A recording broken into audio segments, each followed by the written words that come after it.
Welcome to Mindframes, the sometimes half-assed but always wholehearted film conversation. We like to take one element, thematic element, conversational element of a film and try to talk about it. And today we are talking about a very special movie, and we have a very special guest. Dave, who is our guest, and what movie are we talking about today? Oh, our guest is Tim Peebles. Not only is he my stalwart movie buddy, but he is a theologian, pastor, martial artist, and very well informed film aficionado. And we are thrilled to have him here. And now I can add special guest to my resume. Yes, special guest. I don't think I've ever been a special guest before. Oh, you're special, all right. Are we ready to? Sure, let's do it. Yeah, Weapons is written, directed, produced, catered by Zach Cregger. This is definitely his baby. And I think the less said about this, the better, especially since I didn't bother to look up the synopsis. But the film centers around a town where all the children mysteriously run off into the night. That is the drama that sets forth the name calling, the trauma, the crying. That is the primary challenge in this film. And I think, like less said about that, the best. We'll get more into it in the post spoiler about what is happening there. It's his second solo feature film. He co-directed Miss March. He had a very, very big second film, 2022's Barbarian, huge breakout success. Whereas strangely, I have not seen either of those, by the way.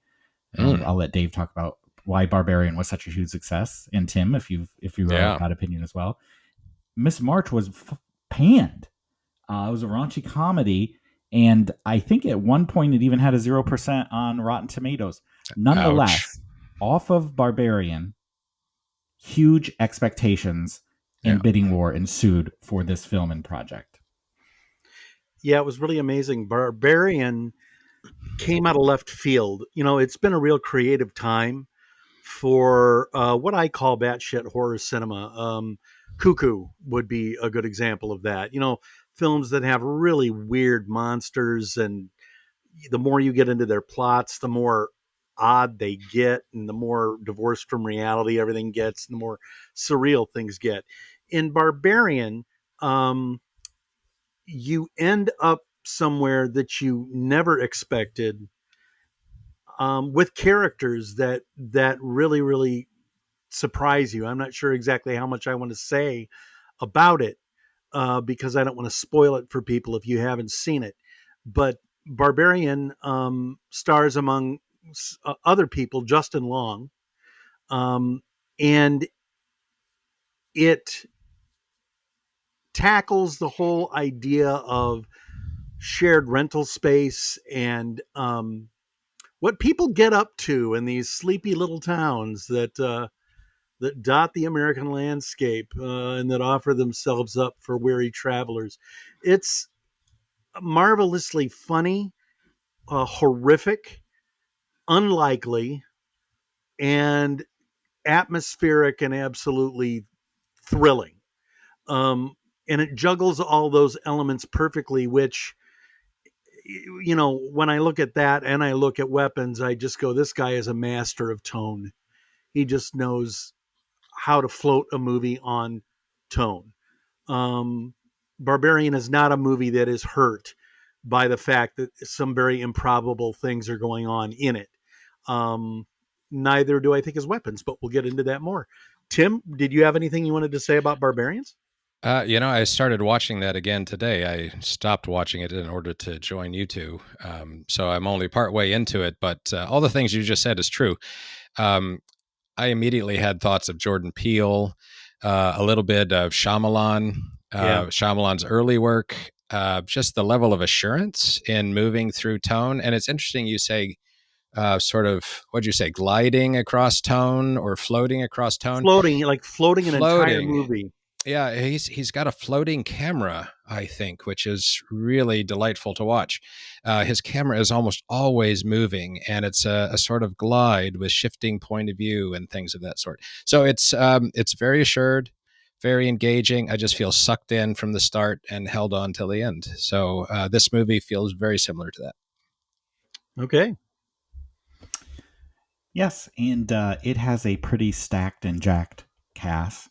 Josh Brolin is bringing the jack. He is getting up there in age, but he's still pretty in pretty good shape. He plays the father Archer Graft, kind of reprising his fatherly tough guy role, as he's often seen, and does a great job as. Of course, we know what he's Thanos. No Country for Old Men. We know who he is. And I have read that he was initially hesitant to join a story about missing children. As you know, Dave, I had to be talked into this as well because I hate stories about creepy kids. But like me, I think we both kind of got a hint early on that there's something special and unique going on here, and he was ultimately talked into it. And I think he's a great choice. And he was a replacement. I forget. Everyone except for let's talk about two things. Okay, we maybe we got off Cregger too fast. Everyone in this movie has been replaced except for the guy who plays James. This is at one time everyone except for the character of James, who's played by Austin Abrams. Not the main character. He's a main character, but everyone has been replaced. And we know at one time who was supposed to be the Archer role. I can't remember. But it was a great would have known. But because of what'd you say? I can't remember either. I saw that. It was a name, though. It was somebody that was. It was significant. Big. Yeah. Pablo Pascal was going to play something in here, but I don't know what role he was going to play. That's what it was. That's him. Yeah. Pablo Pascal. Okay. So this was going on the writer's strike. Let's talk about you mentioned Jordan Peele. There was a fierce bidding war for this between multiple production companies. And at one point it got down between this and Jordan Peele, his production company, to produce. Cregger was always going to direct and probably co-produce. And okay, the rumors are that Jordan Peele fired all of his management because he did not get this movie to produce it. So interesting. Google that, folks. And they were fired, and he didn't get this movie. But whether or not they were fired for not getting it, and there was a little bit of some people were playing both sides. I would actually say their name. I just can't remember it. But there was one agent who was on both sides. Yeah, isn't that weird that he was like both that's not of them? Necessarily a smoking gun, but especially when feelings get hurt. But Jordan Peele really wanted this movie. I think their bid was rumored to be like $6 million more than the winning bid. Wow. Rumors are flying, but there was for sure a bidding war between multiple parties, and Jordan Peele was in the final round to produce, did not get it. And so this was all kind of going on during the writer's strike, and everyone's scheduling got messed up, and now we got the cast we got. But that's an interesting background, isn't it? But I'm glad you brought that up, Tim, because you reminded me. Everyone except for James was recast. Well, James, baby, he was available. He's like, get me in this movie. And it's even more impressive when you realize that Peele wanted to. We think that what Peele was trying to do is produce.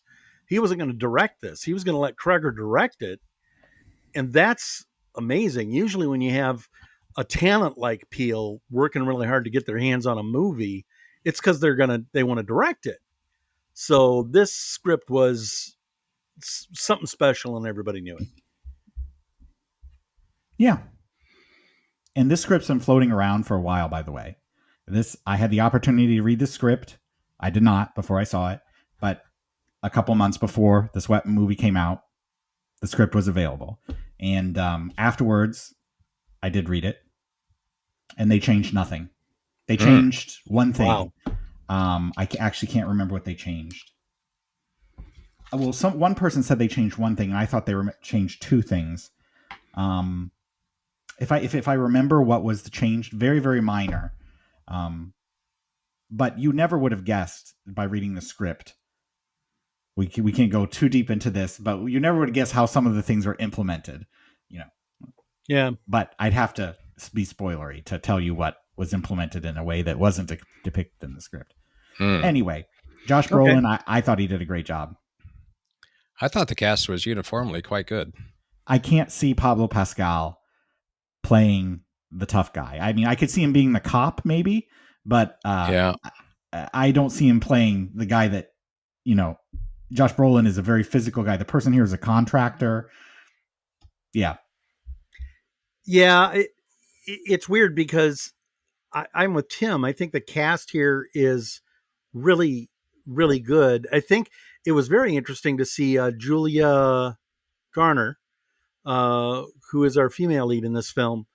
I had just seen her in Fantastic Four, and in Wolfman as well this year. And she's good in all those. But this is a very demanding role, and she's great. And Amy Madigan as Gladys. We're going to get into that later, but how wonderful to see these, statesman level actors later in their careers just grab hold of a great character part and shake it. This is a lot of fun in that regard, and also the kids in this movie are pretty good. Yeah, they don't have a lot to do, but when they are on screen, they're quite good. I was particularly interested in Aaron Reich. I haven't seen him in something since the Coen Brothers movie he was in with Ralph Fiennes. Can't recall the name of it right now, but one of the funniest scenes I've ever seen, where the Ralph Fiennes is trying to get him to do a line for a movie and he just can't do it, and it goes back and forth several times, and he brings some of that bumbling energy to this role as well, together with a little bit of menace attached to it. So he holds those two together very well. I really liked him. And Benedict Wong playing Yeah, against Benedict type, Wong. playing the sort of stayed by the books principal of the school. I thought he was quite good. Kind of evoked a little bit of I don't know, a progressive, somewhat woke perspective on things. I don't know if that's intentional or not, but yeah, he was quite good. Yeah. Okay. That's the one change, by the way. That character, I Suburban think, woke. was female or not gay in the script. So I Okay. can't remember if it was female or they were just not gay, but yeah, that's the one change. Okay. Interesting. And I think there's another change too, but that was definitely one. Yeah. Huh. So that's just a really minor change. I mean, Yeah. does nothing to the. You could definitely swap out that. Yeah, I don't think it would have changed anything substantially. But you reminded me when you said It was that. an interesting sort of like slice of suburbia, being met with great evil. And we're going to get into the theme at some point, but I thought they did a really there's an actor who plays the cop and an actor who plays a drug addict in this film. Aaron Reich is the cop. Right. And they managed to milk so much out of their scenes. I mean, our audience was really, really into their little subplot. So it was I can't a pleasure. help but wonder if Pablo Pascal was going to be the cop. Because that's a better fit for casting. Let's see. I got some names that were originally involved here. Okay, I did some digging. Okay. Brian Tyree Henry, kind of big guy. He probably would be Josh Brolin. I don't know. Tom Burke, Renee Rensby. I think they got a better cast now. I mean, those are good people, but TV people. They went from TV people to movie people. So it's yeah. But I bet Pablo Pascal is going to be the cop. That's much more in his wheelhouse of kind of like a nice-ish guy, you know. I just can't see him. Maybe, I don't know. I think I would say one scene I can't see him doing, and it would be spoilery. Yeah. I think what I read was that Brolin was the replacement for him, but that is the most prominent role. Yeah. And, so you would think someone of that caliber would be up at the top, but let's see. I think Benedict Wong I didn't recognize until after it. I think that's pretty notable. Nice role. Something we haven't seen him do as much. To me, these are good. There are good performances in this film, but to me, the standout of this film is the script. I think this does have a good script. Yes. Great script even. I think the implementation is top notch. Yeah. The cast I think does a great job. I really loved Brolin's character. Yeah, technical Okay. aspects of the movie. I don't think it's a spoiler to say that the narrative structure of this is not simple and straightforward. And the writing, that's also reflected in the writing. It's a very tight script in terms of narrative development. One of the things I really appreciated about it. Yes, it is Rashomon-style. Yeah, we can say that. That's for sure. It is not one point of view. It is a changing point of view. Good segue into technical details because the camera point of view, let's talk about lighting and cinematography first, changes with that point of view. And Yes. often is like, it's done very well because sometimes they will show in certain scenes, they'll show you a scene that was shot. And while that is still sinking in, not a lot of time has passed. They will switch to another person and you see that scene from the same perspective, and it's funny or revelatory when you see it from a different perspective. I thought that was very good timing. Yeah. Larkin Seiple was the cinematographer on this. He did most famous for Everything Everywhere All at Once. Dave, Oh, though, interesting. Swiss Army Man. I know you're a fan of that. He was Big fan. up and coming as a cinematographer, DP on that. Anyone want to steal that bullet point? I don't know if anyone wants to steal that, but yeah, you want to steal it? Go ahead. Tell us about that first bullet point, Dave. Which, well, you mean the what, cinematography? Yeah. Well, one specific feature is, and everyone was talking about this. They're like, how much this film is like Magnolia, and it has been confirmed by Cregger and others that the opening shot has borrowed heavily from the opening shot of Magnolia. Yeah. In the way that it's filmed. So Magnolia, Paul Thomas Anderson's Magnolia was a very huge influence on this film stylistically. I saw influences from a lot of things. There's a great scene where the mother is trying to break into a bathroom and she's got her head all the way through the door and she's looking down and you're looking up at her. And Mm-hmm. that mirrors a very famous scene in The Shining. The Shining. Yeah. And it is, if you're going to borrow or steal, man, just do it from the best. And Yeah. I just thought, this film, again, it moves from the atmosphere that you associate with a horror film or a suspense film into almost a comedy. It's more of a dramedy than a comedy in that regard. But it also reminded me of a guy named Mario Bava. Mario Bava was the progenitor of giallo film, which is an Italian horror cinema that's rooted, has kind of slasher roots to it, and it's also rooted in film noir, but it's in color.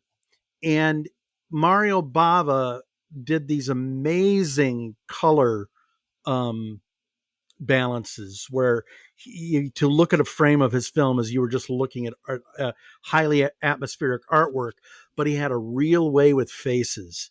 And when he wanted you to be scared, he could produce the most horrific face peering into a window or coming out of a coffin or whatever. And he's very, very famous for that. Um, and in this film, we see that all over the place. There's some really genuinely unnerving shots in this film. So this is, Cregger wasn't alone in creating this roller coaster ride. That's for sure. A lot of the trends and how movies look. Some people say all movies look the same now. We won't get into that, but some of the trends of 2025 and 2024 have continued. Lots of low light scenes. But I mean, that also could just be because half of movies are horror movies now. Take that for Good what point. you will. But Yeah. much like Eddington, our last film, has a lot of low light scenes. Even though it's not a horror film. You can go back and listen to that. Something that I thought was very interesting, and we talked a lot about this in Sinners, was bright sunny days with cloudy skies. I don't know where that's coming from. I Normally, didn't you want notice as that. much light as possible, but Sinners used it to great effect. Yeah. Almost every outdoor scene in Sinners was cloudy. Hmm. And that was also happening in this film. And I don't know what that's about. I think it's a nice. Well, I think I know what it's about. I mean, it's about not making the outdoors sunshine look too happy. I think Yeah. that's kind of what that's going for there, especially in Sinners. And here I didn't notice it more, but people told me, and then I thought, yes, you're right. And by people told me, I meant I read it on subreddit, so the cinematography subreddit. And that's just a trend that we've been, these two scenes, natural, low light indoors, low light outdoors, cloudy skies. And we've just been seeing those a lot this year. So don't know Huh. what's up with that, but food for thought. Seems like I hadn't heard that or noticed that. Um, but it does tie in with one of the things I really appreciated about the movie was there are a number of just stunning images or sequences where there is a strong contrast between uh, dark, low lighting and then a bright piece of the frame or a path in the frame. There are a number of places where I was like, wow, that is a beautiful shot. Um, and I think the beauty and darkness at the same time kind of brings together the way he's able to hold together both the scary horror element of this and the sometimes playful, weirdly playful, humorous element of it. That contrast visually seems to be captured also going back to the script. and I'm thinking of the monkey the whole time both of you guys are talking, and also of this tendency of movies to move from light to dark, and then back out into the light when they're when they've dealt with their issue or whatever in the narrative. You do Um, listen to what I say, don't you, Dave? Yeah. You're picking up on what I'm laying down from last episode. it's you just cast a spell, Mike. You cast a spell, but we're going to get into that at another time. So Cut myself. Sorry. Unrelated. Let me put down this thorn branch.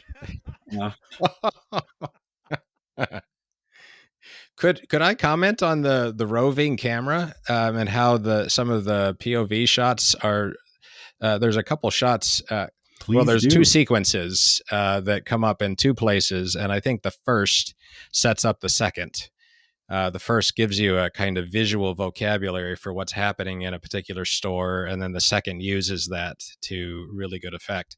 But in both cases, the camera, the point of view is shifting back and forth as the camera is gliding through a liquor store, and it's really quite effective. Again, it feels almost playful, but edgy at the same time. yeah, And we can compare the point of view to Rashomon, but I think one important difference is now I could be wrong here. I've only seen it once, but all of the points of view are reliable narrators. I didn't actually see the wow, That's true. things change based on the point of view. Yeah, I would be watching for that if I watched it again, but I think that liquor store scene is seen from a different angle, but the actual events aren't portrayed differently, right? that's In all that's cases. correct. The second time I saw this, I was watching for how when the point or when the storyline shifted and they looped back to an element of the previous story. I was looking to see how did they do that? Did they shoot that twice, or did they have a camera somewhere capturing it? And some places I just don't know where they could have put the camera, but it is very much the case that. Unlike Rashomon, it doesn't give you the whole scene. It loops back to a part of the Mhm. previous narrative, but I think it's a reliable narrative. I think or reliable narrative. You're getting an accurate point of view from that point of the story forward. Um, yeah, well, and it's a neat juggling trick because Mike and I talked about this a lot, which was how much do we like these characters? How much do we care about these characters? Who's the antagonist? Who are the protagonists? And we're going to talk more about the conclusions that we came to. But there's a juggling act going on in this film, that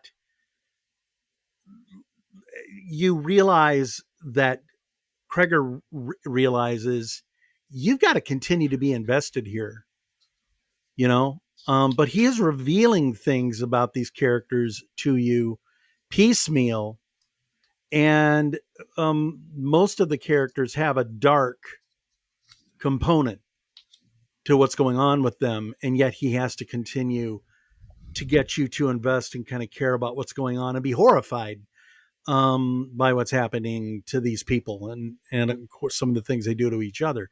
So that's no easy trick, um, and he does use the camera, because we have scenes that involve characters that are shot like horror movie scenes, and then we have scenes that just like are just in brighter frame, and they're more realistic, and you know, um, yet you still feel like you're dealing with the same character, that you really are seeing things from a different point of view. You have some Yeah, I like homages. that it had, as you said, Dave, that there were these, that each character had an edge, a darkness, but they were treated charitably, I thought, on the whole. I'm wondering if either of you felt like any of the different character storylines didn't lost your attention a little bit. I felt like I pulled out a little bit on a couple of them, not a lot. I was pretty engaged throughout, but there were a couple storylines that the tone changed a little bit. Maybe I was getting a little antsy in my seat. I'm just curious. Huh? What do you think, Mike? I will say, and I don't want too much to be made of this, but I'm a little over the multi-point of view storytelling format. It has been a literary thing, hot thing for like 15 years. So I'm trying to separate that from being pulled out of it because of the character. Um, I think it worked very well here, and it's only like a mild. It's like when you want a Diet Coke, but they only have Diet Pepsi. It's not like I'm throwing it on the ground. It's That's a just good like comparison. I wish That's they had kind of how Diet I Coke. feel about it too. Yeah. But yeah, I would say that by the time we were getting to like 5 or 6 point of views in, I'm like, all right, just get to the freaking resolution already. Yeah. But for the most part, it worked for me. Yeah. What did you both think of the voiceover at the beginning and end? I saw it with somebody who found that unnecessary and irritating. I found it helpful and engaging. It created it set the tone for me of innocence and horror kind of being expected in the story that's about to come. I don't think that narration is reliable entirely. We can talk. Me and Dave have talked about that. We'll talk about that in the Yeah. spoiler section. Okay. Yeah. But The one, I well, think that narration works. Yeah. the one thing I will say ahead of time is it's a child that's doing the narrating. Yeah. And the thing about children is this is not a story that you want to be told to you by children, because this is a horrible story. Horrible things happen. And so it lends a lot of weight to signal that the kids are the ones to listen to in this movie in many ways. The kids are the ones to watch, and everyone else seems to be sort of moving around them, in spite of the fact that really they are the kids are much more in control in certain ways of what's happening. So it worked for you, Mike? I think so. I think it sets a tone of the movie's is a mystery, right? It is act 1 and 2 is pretty much a straight up mystery. Yeah. And I think that is a good way to present the mystery and set the tone without because the event, you don't have any information about the event. Yeah. And they want to slowly release to you more and more information. The kids disappear at 2:17.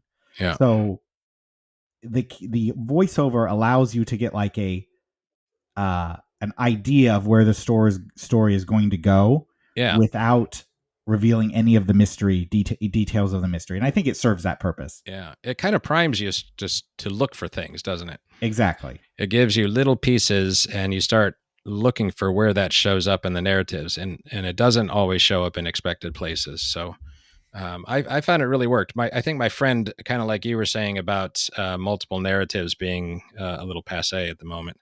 I think he finds narrative overdubbing kind of a similar kind of thing. But I thought this worked. It actually Wonder evokes. what he thought of Life of Chuck.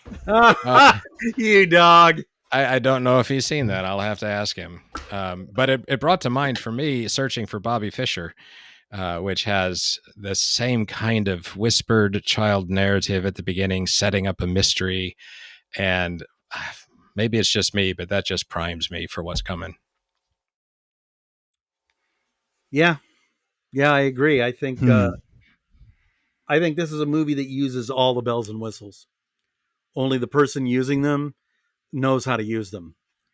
So it doesn't come off confused or or overmuch. Do your review, Dave. You're getting into it. Well, you know what? It has been a banner year for horror. I recently saw a movie called Until Dawn.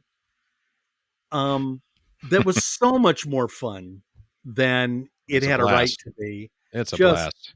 just a blast. She came back.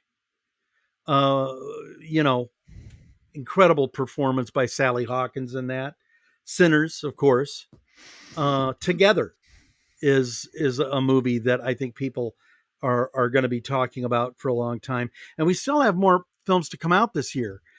This is solidly in the lineup of any other horror film you want to try to bring up, Definitely. and it in a very good year, and it is definitely the kind of movie you can watch twice and think about and find things to talk about in it. But it is first and foremost, I think, a film that is in the business of being a thrill ride and a fun ride. And man, it does not let you up for an instant. Um, I would give this 4 out of 5 easily, maybe even 4.5, just to tick off the right people.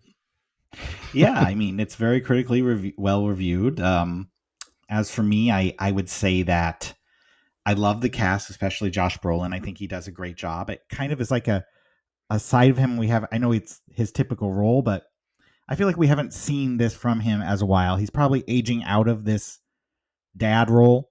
And it was good to see like maybe one of the last times he's going to play the father of a young kid. I love that. And I thought he did a great job.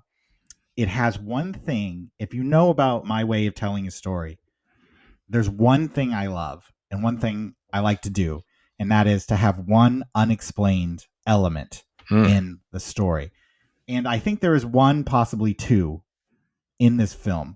There's one surreal moment in the movie, which I won't give away, and the rest of it is logical storytelling. And I love that. Maybe in this spoiler section we can tell why I love that. I mean, I love it because it's a long story. I think it's ambitious, but not overly ambitious. I think where movies like Eddington are losing people is their political side is so relevant. And I haven't really decided myself if this avoids politics too much for me or doesn't do it. It's like Eddington is so on the nose about the sides and the people and the characters and where they stand in our way. And this hints at it, but does try to actively avoid it. And I think that is mostly good. I think the humor is great. Occasionally, the humor seems a little misplaced for me. But for the most part, there are great moments of, I like to call like moments of relaxation where the lights come back on with Dave, of release. I think those are great and used very well here. And it is we have so many movies that are bending genres. This movie truly bends genres. It has psychological elements. Yes. It is mostly a mystery 2/3 through the movie, and then the third of the movie, it's basically a horror movie and maybe even a little action going on in there. So this is a truly around the horn humor, mystery, comedy, or thriller. They're all kind of in this mix. I wasn't distracted too much by the Rashomon-style structure. I think it's a horror movie. It's definitely got scary parts. So I think my biggest qualms with it would be I have a few minor qualms of like the humor just being a little out of place for what's going on in the story, especially one spoilery thing. The minor characters arcs, they're a little truncated. I feel like James and the cop, they're not as rounded out as Josh and Justine. But I think if you're going to have 97 point of view paragraphs, that's how you got to do it. But for the most part, yeah, I think 4-star movie. I really enjoyed it, and I think technically is a great film, great use of lighting outdoors. I'm probably leaning towards a 3.5, but probably a 4 out of 5 for this. I liked it quite a bit. I'm a sucker for mixed genres. What can I say? Well, I went into this without much information at all, but with very high expectations after Barbarian. And I think my expectations were fully met. I've seen it twice now, and I was completely engaged, almost spellbound, actually, both times I saw it. Some of that is the intersecting narratives, which gradually give more information. I felt like I was pulled along by that. Some of it is the fully committed cast, a number of A-listers fully diving into this quirky story. And some of it is the use of music and sound design, but mostly it was, as I mentioned earlier, the assured direction. With the camera is just almost always gliding and moving and persistent shifting point of view. That together with a number of stunning shots, I found myself both unnerved and found it beautiful at times, both dreadful and beautiful. And that's what I'll end with. This control of different tones, dreadful and beautiful, horrifying and humorous, makes it a really impressive second feature. I think it's a step up from the also excellent Barbarian. I'd happily recommend this to anybody. Well, not anybody. anybody that has a little bit of tolerance for horror and suspense. All right, well, let's jump into our spoiler section. I feel like I'm quiet. Maybe I'm not as quiet anymore. I don't know. Now you're good. Sound good to me. All right. Well, great. We're free of those spoilers. We can now spoil away. Nice. I did. We don't interrupt each other, but I just wanted to shout, nice spellbound pun in the at your review there. Let's see. I think we wanted to talk about a couple different thematic elements. Some things that stuck out to me and Dave, and then we'll probably wander away from it as we do. So Tim, as we warned you, while me and Dave were coming out of it, and like we were talking about, would you rather be in? You were actually there. You were in the group. Would you rather face the Irish vampire from Sinners, or would you rather face the Gladys the Witch from Weapons? Oh, I'll take the Irish vampires any day. That Irish vampire was killing them by the dozen. Yeah, Gladys, but he danced like a great people. jig, so I don't think Gladys could do that. So, one of the conclusions, I don't know if you were there when we came to this conclusion, but it seems like the more you went along with the program and treated things business as usual, the more likely you were to not have a good outcome in Weapons. And so that kind of leads us to the say more about that. I'm not sure I'm tracking with that. What I mean is there are a lot of good-natured people in Weapons. Yeah. And let's say the program is obeying the law, searching, doing a thorough search, um, trusting in the police, trusting in the school system. If you sat back and waited on the police to find the kids, or waited on the school system to realize that Alex was captured by a witch, you were never going to get anything. And the people who did do that, like the principal, who was kind of emblematic of the school system, they were killed or taken over by the witch. Hmm.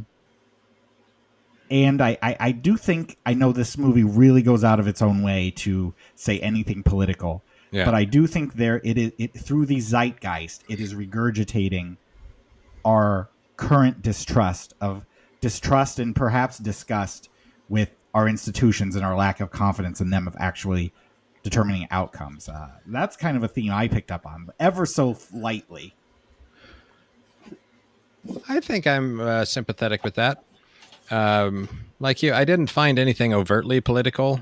There is that one image in the dream that that might have been one of the surreal moments you were talking about. It is That indeed. goes unexplained.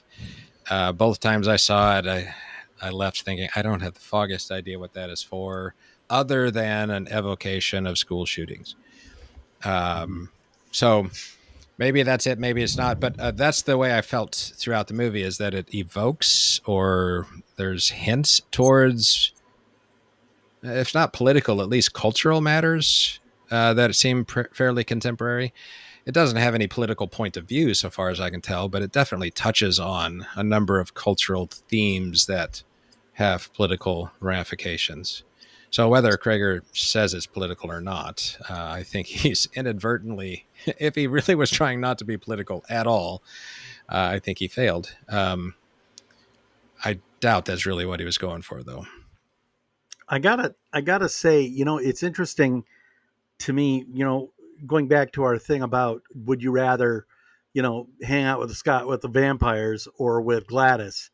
Um, the thing about witches are they're very subversive. So if that was going to be an equal contest, you would need not to know that Gladys is a witch.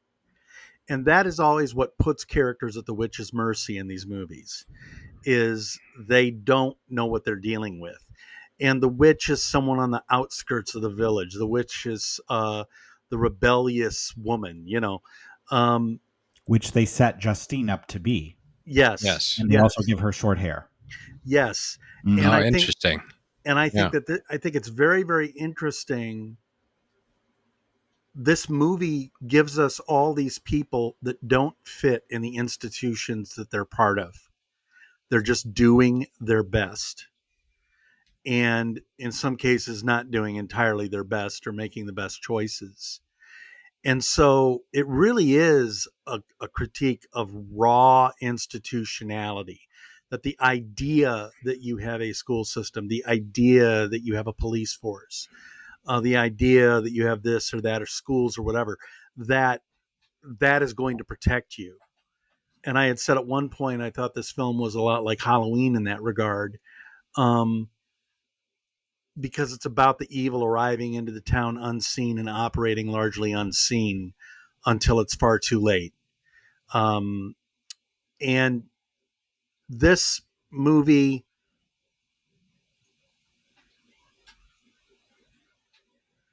it's weird when we try to talk about the politics of the movie, because one of the things you consistently hear these days is how upset people are at both Democrats and Republicans.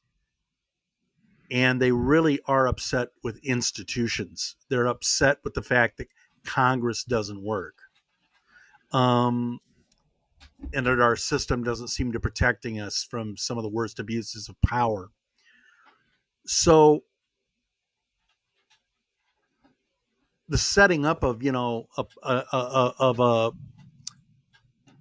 the setting up, and I'll just end with this: the setting up of an environment where someone like a Gladys can thrive uh, is something this film is very canny in doing, because all she really has to do is come in and milk the chaos that's already going on. I have a thunderstorm going on here. I don't know if you can hear that through the mic or not, I but got the same storm, but I did Yeah, me hear it. too.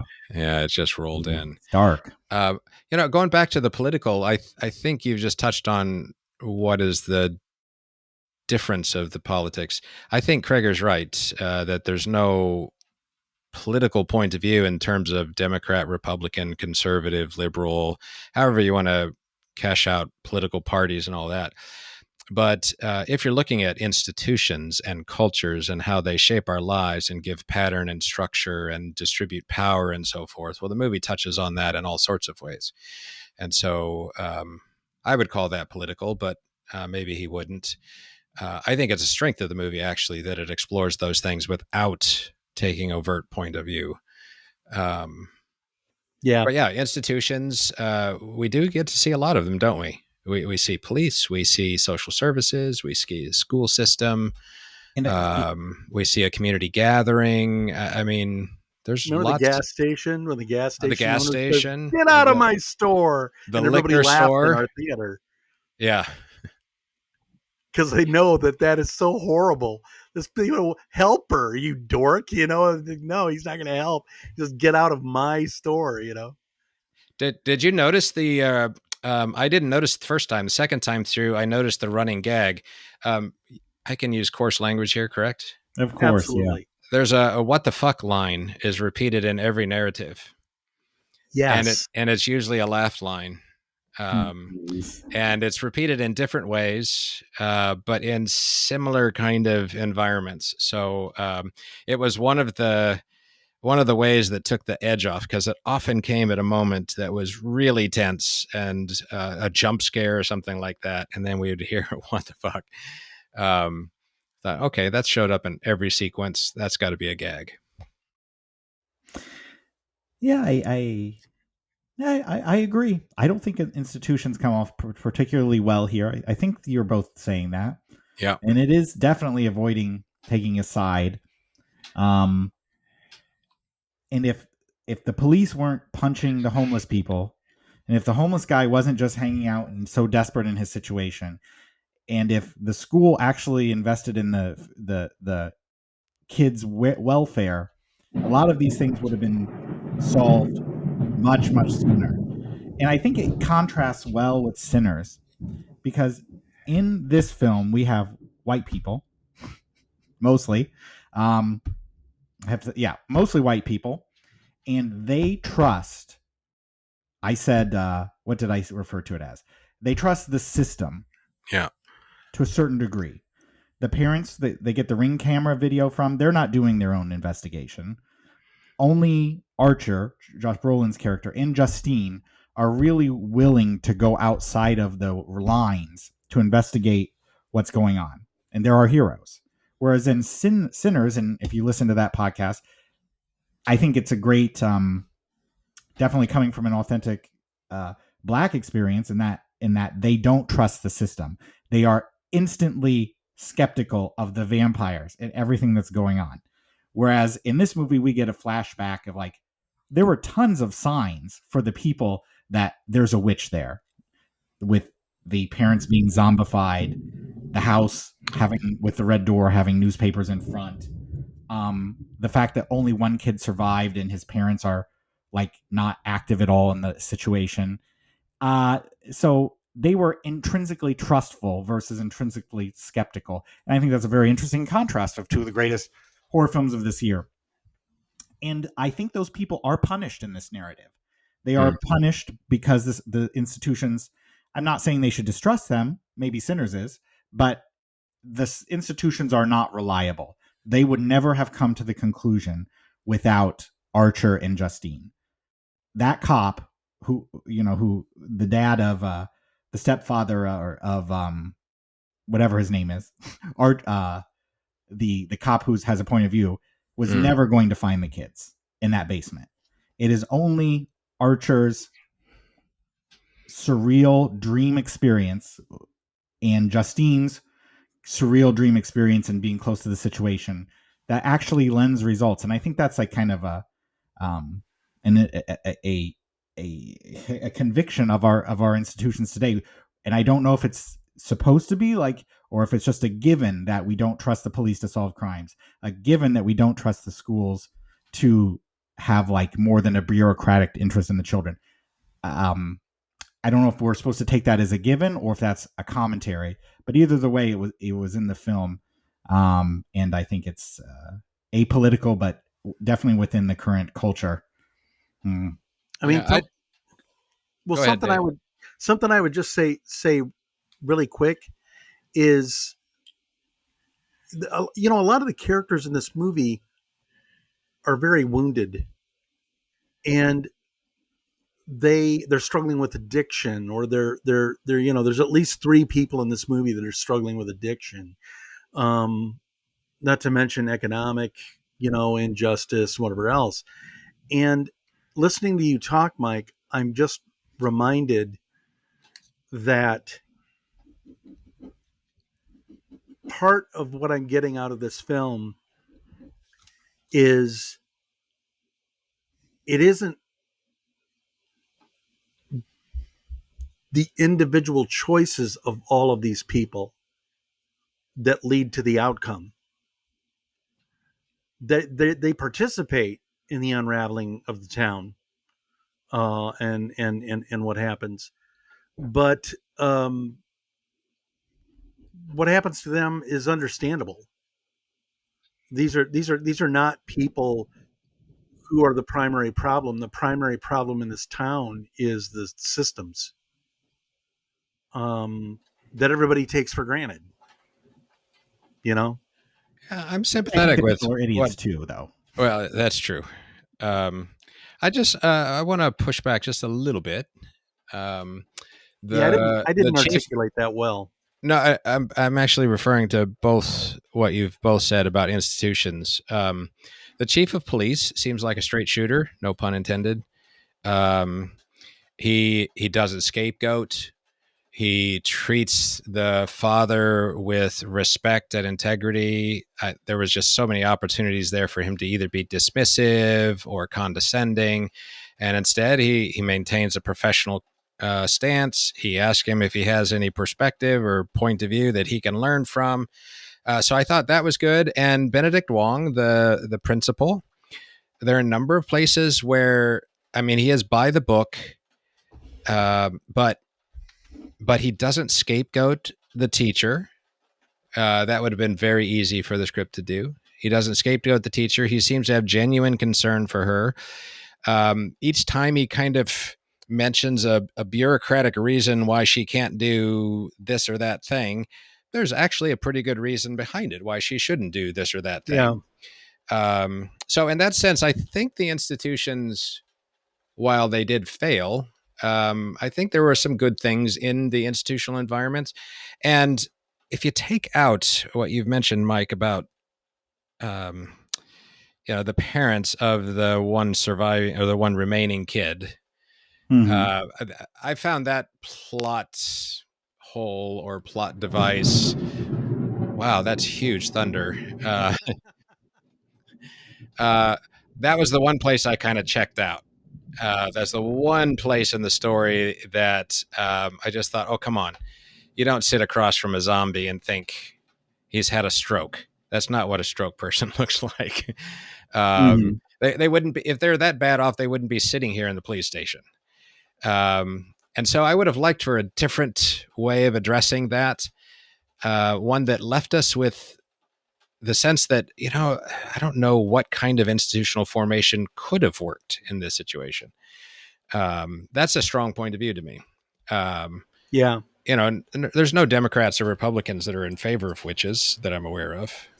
So it's not like that's got a political party behind it. Well, they did elect Marjorie Taylor Greene. We have to Okay. give props where, you know. Uh, I'll choose to no comment on that one. Um, but just to say, there's no like overt political policy or something one way or the other that would have made this easier to resolve. There's no policy regarding school procedures or things like that that would have made this go away. So in that sense, again, it's not political in the kind of governmental sense, but it does engage the institutional questions in a way that I think is nuanced, but as you say, Mike, on the whole, pretty negative. They don't do a very good job. You are giving them much more the benefit of the doubt than I was. I was definitely sitting there the whole time saying this is obviously an obviously open and shut case. Now, whether they didn't use the dogs and whether they um, could have got it easier, I don't know. Maybe I misinterpreted that or read too much into that. But I will say that the institutions do a good job of talking. Fair But point. Justine, she was reprimanded for driving a student home. Might have been Alex, and hugging a student, right? Yeah. And we don't know if, we only see the police chief sitting at his desk. Yeah. So take that for what you will. That's true. So I didn't get a lot of confidence from those institutions. I felt like, and especially since Archer, I love Archer's character. He solves the plot, right? Yeah. And do you know what my favorite part of this movie is? And it is a part of the movie that no one has talked about, exclusive. And that is he act in his dream, right? We can talk about the gun too. That's the most obvious one. Everyone's talking about that. But in his dream, he sees his son running into the house he's working on, correct? A house that looks eerily like Alex's house. And in the real world, he has accidentally ordered red paint for that door. Yeah. To make the house look more like Alex's house. Because he knows his son is in Alex's house. And I think the great unexplained thing of this film is that there is in some way that Archer knows that his son is in that house, or in a house with a red door. Interesting. It could also just be a storytelling device. Well, however, I mean, and I think you're right, and I think that an interesting thing that this movie does dip into with its characters is they all have an inkling of what solutions would look like. They all have clues that should lead them to a predestined end about how to deal with things, but they don't.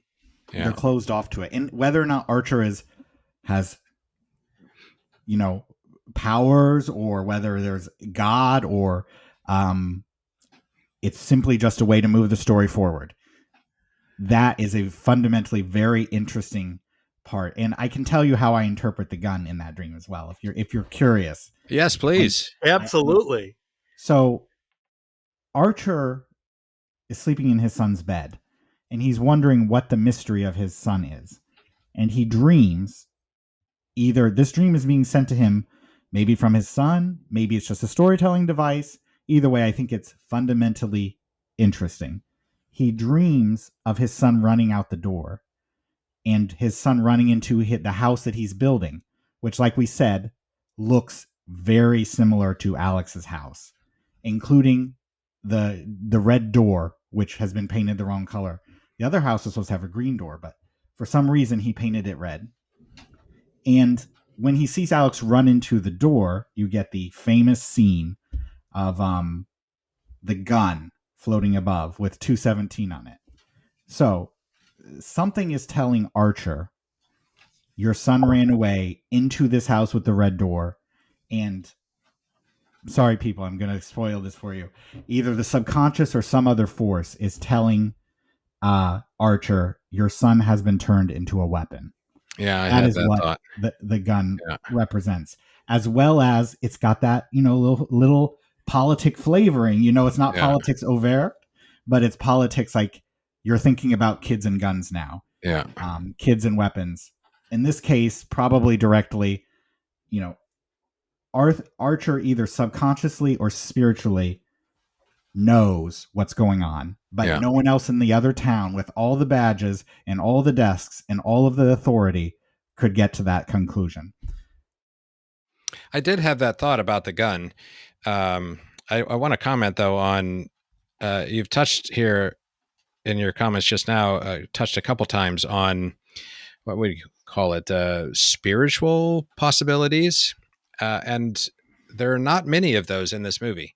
Completely absent. Yeah. You have the witch story part, the part of the story which has a kind of otherworldly quality to it, but other than that, where these dreams come from, whether the dreams are revelatory in some way, that's the only other hint of any. There's no church involvement at any point. There's no religious community involved in this at any point. This is an entirely secular space. I wonder if that's intentional. I wonder if that's one of the ways this community is incapacitated or has insufficient capacity to deal with what happens, because they don't have spiritual resources to engage what is a spiritual phenomenon. We have the same thing in Eddington as well, don't we? That's Haven't true. seen that yet, so I'll take your Well, word for it.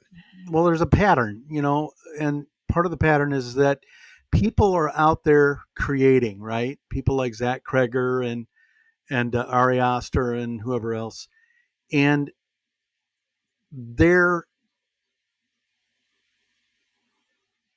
decision, whether it's overt or not, to omit reference to a religious life, um, or to comment on how religion fits in, is its own statement.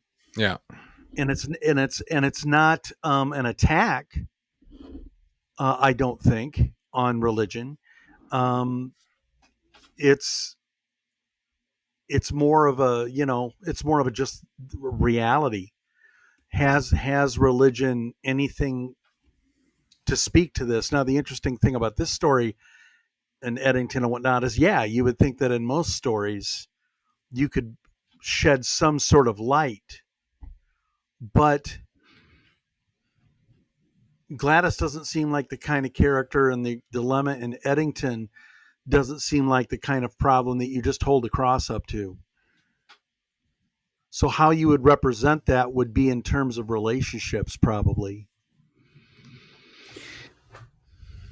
I don't know why. I can't decide where I'm landing on this. The media we also talked about as being kind of absent from this. Yeah. They kind of That's fall into the true as same well. bucket. So like these places that we're supposed to turn to aren't here at all. And I don't know if that's to avoid controversy, could be, or if it's saying something by not saying something. I honestly have not made up my mind. Mentioning the media actually complicates the picture a bit for me. I was inclined to say that the lack of any kind of religious involvement or religious community is probably just because that just doesn't register or is not very important to the story. But when you add in that the press isn't there, that's two institutions that would very likely be involved in something like this. It seems less likely that that is both are just accidentally left out of the story. That starts feeling a little more intentional. It does Not seem even like like a candlelight vigil is present. Yeah. Yeah, there's and surely one of these kids would have been a member of a church or a youth group or something like that, and the local newspaper would have been, reporting this in some way. Wasn't there a scene, though, at one point where we at least brushed past a television Yes. coverage, but we brushed past it? Yeah. It's never referred to again. And there might have been a newspaper clipping on a wall somewhere. I'm not sure about that. But yeah, it's never stopped. The film never stops to dwell on that or ponder it. This movie avoids telling you, it kind of avoids things that will divide people. Yeah. So if there was a priest that protected one of the kids, or Right. one of the kids wasn't kidnapped because he had a red string of Rivka around his wrist, whatever. Yeah. That there's no way this movie was going to go there. And I just think, yeah, I honestly don't know if that's an honest commentary of the middle class America suburbs, or it was intentionally left out. I don't know. Yeah. Yeah. Yeah, that's interesting. I mean, to leave out such a large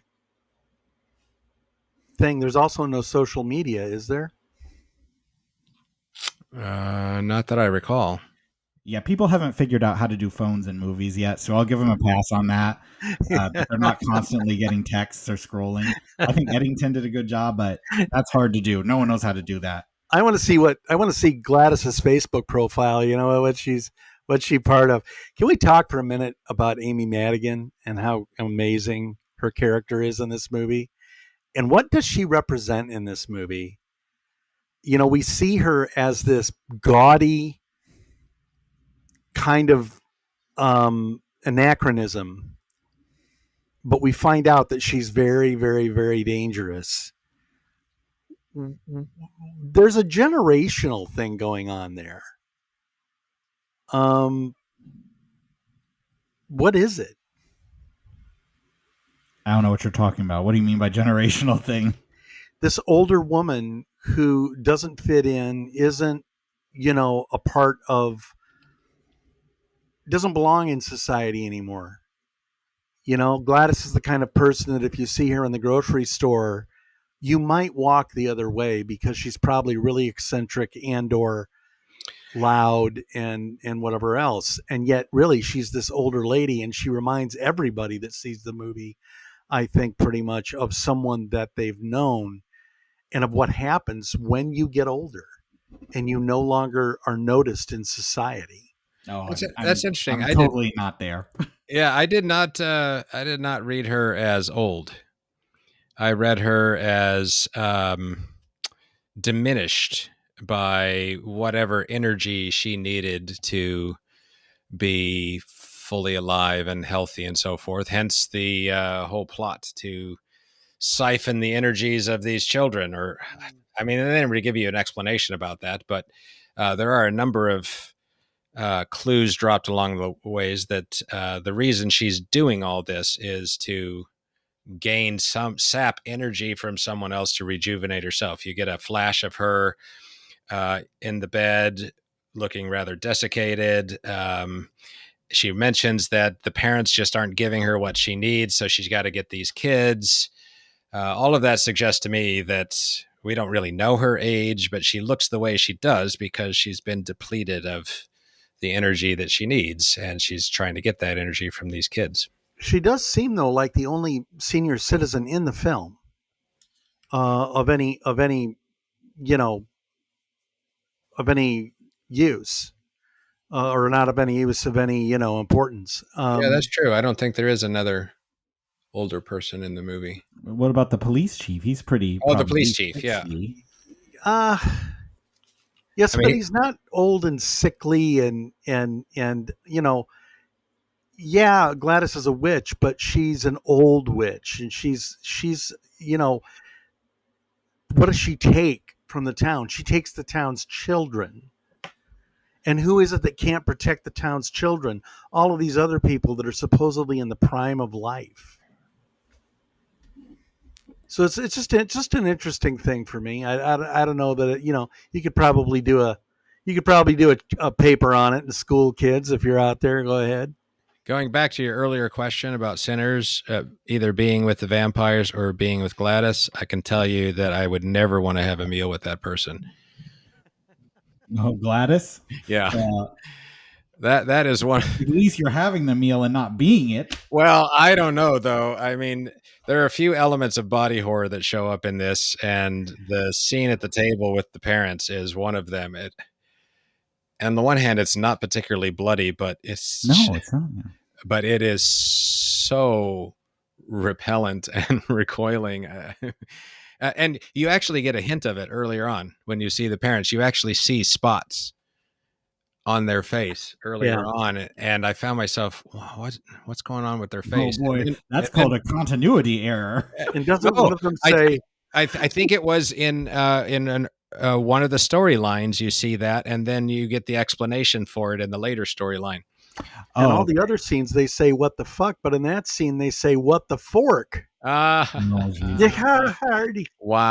I mean, Dave, I love your old people theory here, but I'm not following with you. I got to say, I think Gladys is just a almost disappointingly just a typical depiction of a witch. Yeah.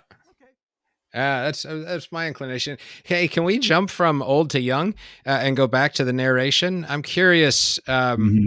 You had mentioned that you had talked after the movie that the child narration that opens and closes is not entirely reliable. I was wondering if you could say more about that. What were your thoughts about that? I thought you said that.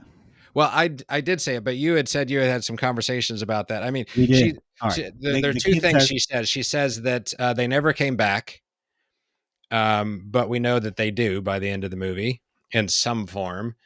And she says lots of people die, and it's an interesting thing that only 4 people die in the whole movie. mm-hmm. I think that's right. Well, 5 if you count Gladys. That's not a lot Yeah, of people. I guess our Well, debate was, the kid compared to said, 17 kids, that's so when people read the script, they were complaining that it opens with a narration that says, and they never came back, but they actually do come back. yeah. And then Dave said, well, they don't really come back because they're in a zombified form or somewhat like Okay. that. So that Well, was the debate we were having. yeah. Yeah, Okay. and I hold to that. I mean, I think this idea that the kids come back, not if that kid is your kid. I don't know. I think it's open for debate. I understand it's kind of like the I Darth just think Vader it's killed your father, but yeah, they didn't come back from a certain point of view. I I just think understand. it's nitpicky to hold them to the words came back because let's face it, they're all messed up. This has destroyed their lives is the clear implication from the movie that Yeah, something has probably. come in and destroyed the town, not, Maybe you know. someone will ask. Maybe someone will ask um, Zach that if that was just to build up suspense or if that's a commentary on how things end. I honestly don't know, but either way, I think it is like, to me, it's like Darth Vader killed your father. It's like, yes, that's true. Yeah. I'm referring to Star Wars where the Yeah, Obi-Wan yeah. tells Obi-Wan tell him sings blank stare. So Obi-Wan tells Luke, Darth Vader killed your father, which is true, except for that they're the same person. So the kids, it's like, it's true from a certain point of view, as he said. So I think it's true from a certain point of view that the kids never came back, but they did kind of, I don't know. What do you think? Well, I don't have a conclusion. I tend to think that a script that is as tight as this has reasons for the things that it does. And so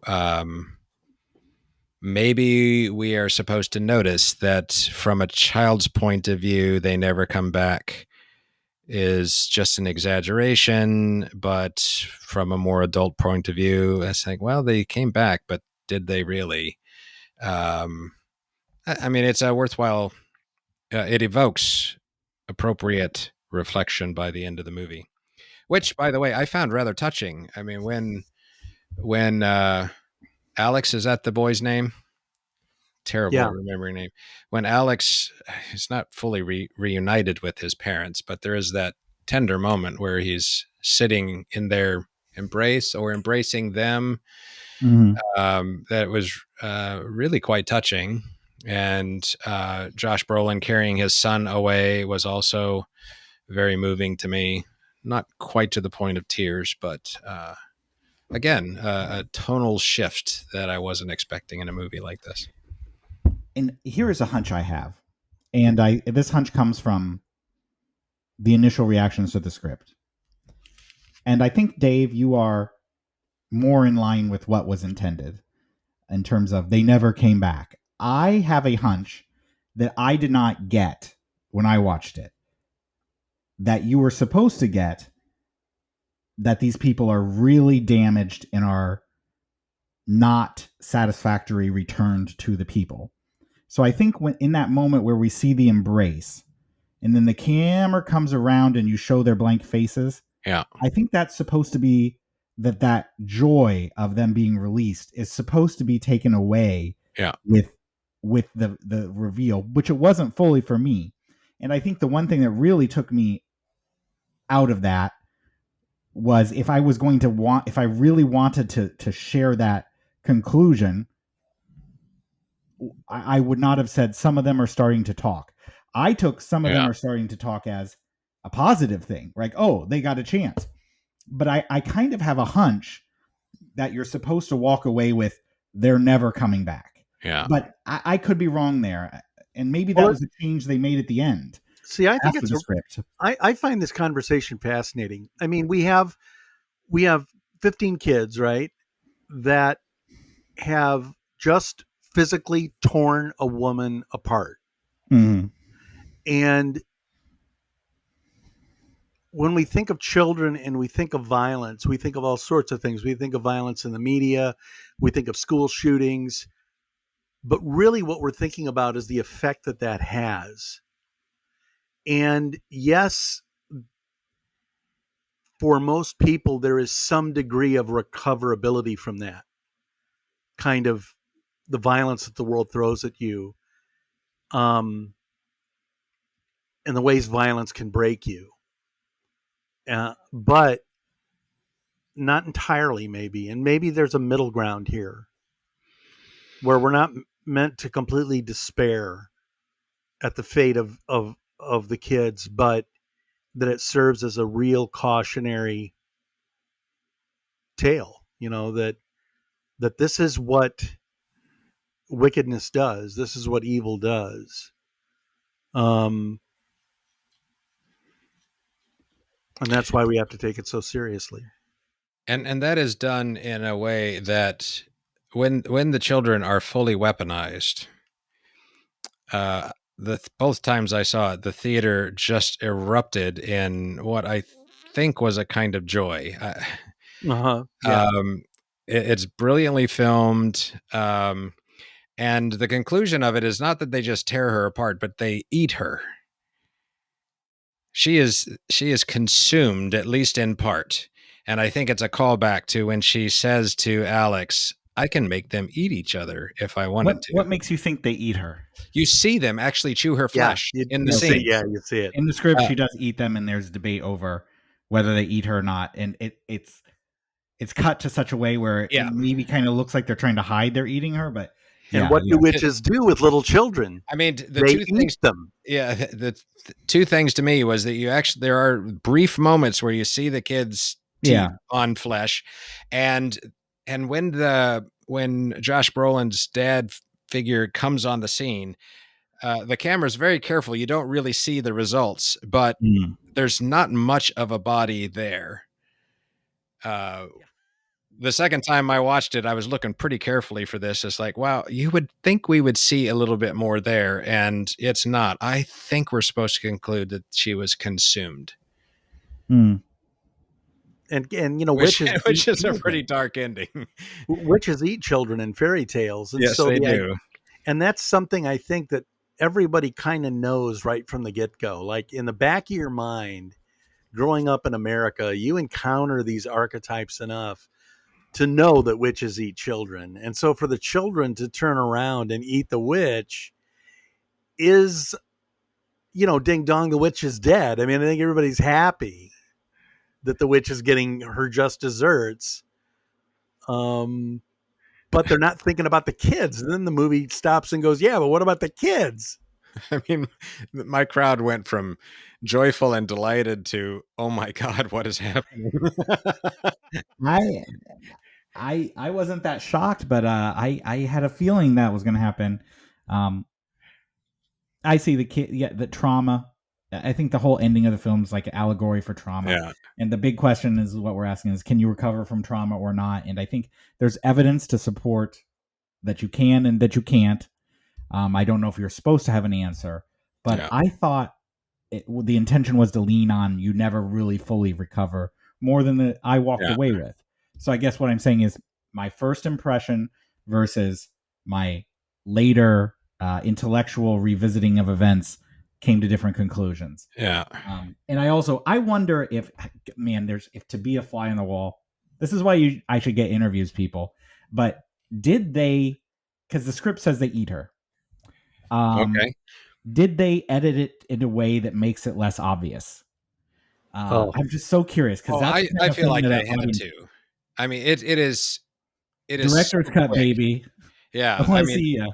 I want to see if they had more footage, but it seems pretty obvious to me that they were trying to just give enough to know, but probably pulled back from saying, I don't know if an audience really wants to see 17 And kids that's the eating an entire adult. movie. That's with all of its everything. Yeah.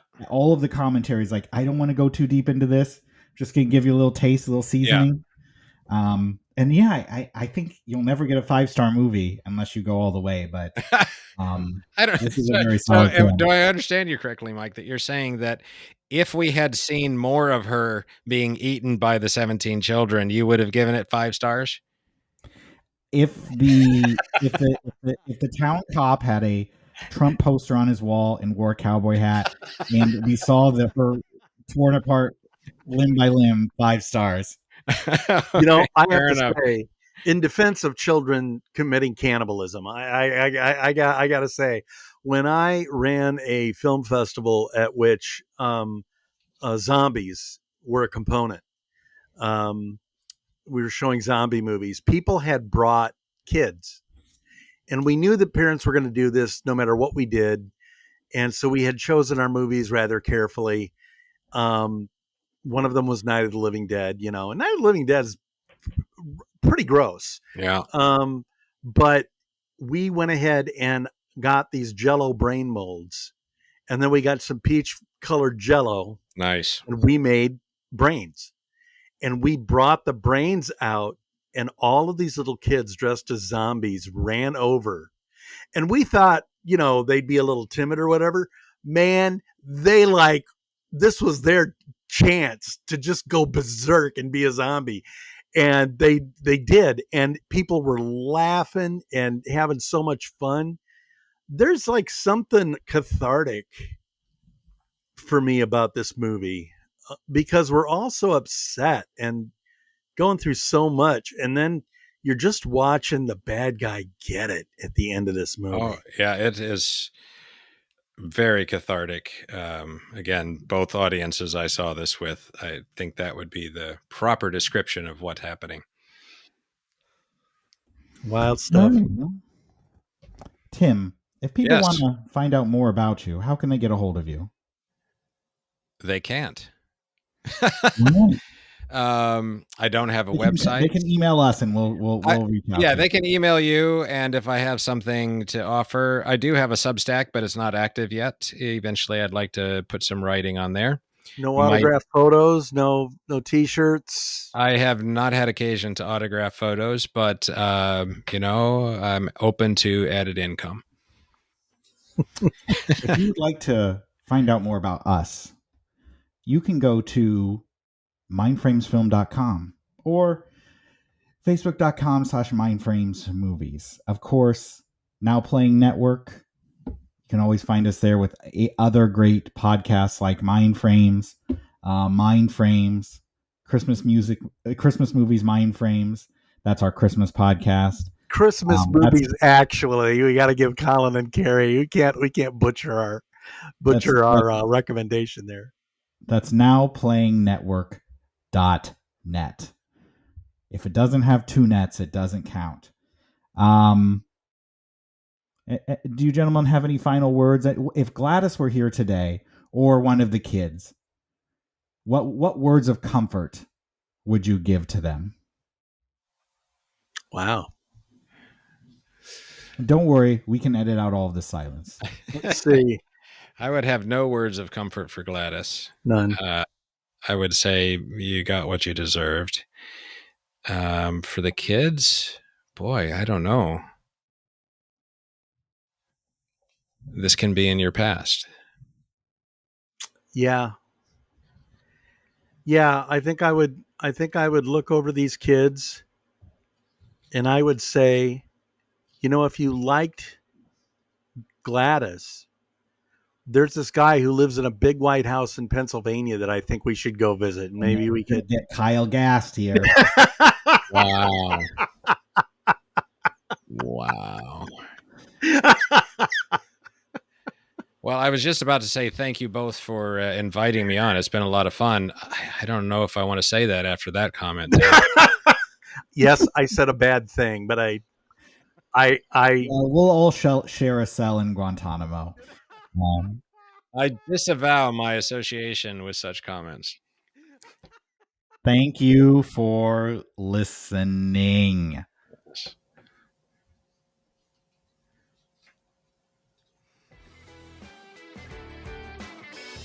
Oh.